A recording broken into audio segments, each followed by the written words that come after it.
Assalamualaikum warahmatullahi wabarakatuh. Saya dari kelompok 3 akan mempresentasikan materi lingkungan global dengan beranggotakan saya Angga Dika Taufik Rohim dengan NPM 335 dan Sheryl Ubikasari dengan NPM 069, Dea Yulmania dengan NPM 260, Nindi Trias dengan NPM 281, Dila Wahyu dengan NPM 284, Erlin Fiona dengan NPM 301, Dani Prastyo dengan NPM 342.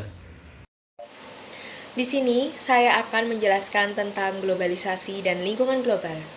Yang pertama ada globalisasi. Globalisasi merupakan proses menduniainya suatu hal, di mana batas antar negara akan hilang.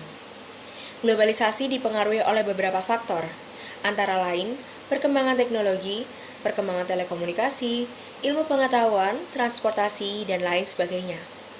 Hal tersebut yang akan merubah aspek-aspek dalam kehidupan masyarakat. Yang kedua, ada lingkungan global. Global environment atau lingkungan global adalah elemen di luar negara di mana perusahaan beroperasi secara potensial yang akan mempengaruhi kinerja perusahaan, baik ancaman maupun peluang.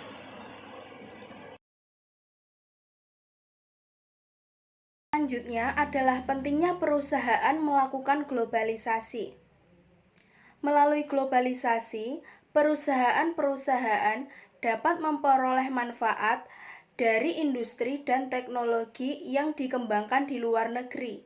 Bahkan, perusahaan jasa yang relatif kecil yang memiliki keunggulan kompetitif khusus dapat memanfaatkan operasi yang besar di luar negeri. Contohnya, Diebold Inc. Diebold Inc. pada awalnya hanya beroperasi di Amerika Serikat, menjual mesin ATM, lemari besi untuk bank, dan sistem keamanan untuk institusi keuangan. Namun, semakin jenuhnya pasar Amerika Serikat, Diebold perlu melakukan ekspansi secara internasional untuk mempertahankan pertumbuhannya. Saya akan melanjutkan materi yang telah disampaikan oleh Mbak Sera. Pentingnya perusahaan melakukan globalisasi. Upaya globalisasi perusahaan tersebut mengarah baik pada perkembangan teknologi baru di pasar-pasar negara berkembang dan peluang untuk masuk pada industri yang sama sekali baru, yang secara signifikan memperbaiki penjualan Diebold. Perkembangan global berfungsi sebagai senjata kompetitif. Penetrasi langsung ke pasar asing dapat mengeringkan arus kas penting dari operasi domestik pesaing asing. Persyaratan pasar dan karakteristik produk. Keberhasilan di pasar seringkali menuntut lebih dari sekedar mengirimkan produk perusahaan yang telah diterima dengan baik.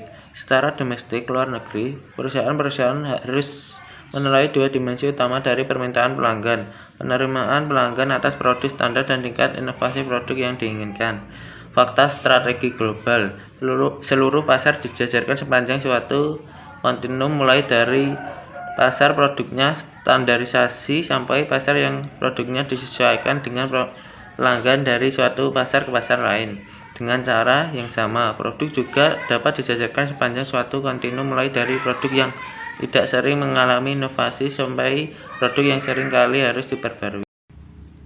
Selanjutnya, strategi kompetitif bagi perusahaan global. Strategi perusahaan adalah suatu pernyataan mengenai arah dan tindakan yang diinginkan oleh perusahaan di waktu yang akan datang. Strategi suatu perusahaan meliputi kebijakan, program, dan kegiatan manajemen untuk melaksanakan misi perusahaan.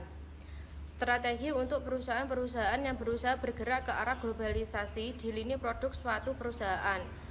Kompleksitas mengacu pada sejumlah faktor keberhasilan penting yang diperlukan untuk dapat berhasil pada arena kompetitif tertentu.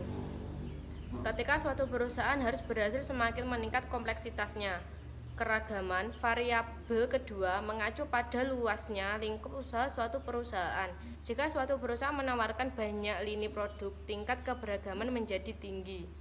Untuk yang berikutnya ada 7 strategi kompetitif bagi perusahaan global. Yang pertama ada ekspor untuk ceruk pasar. Yang kedua ada lisensi dan kontrak manufaktur. Yang ketiga ada waralaba, yang keempat ada ventura bersama, dan yang kelima ada cabang di luar negeri, yang keenam investasi penyertaan saham, yang ketujuh anak perusahaan dengan kepemilikan penuh. Sekian video dari kelompok 3. Apabila ada kurang lebihnya kami mohon maaf. Wassalamualaikum warahmatullahi wabarakatuh.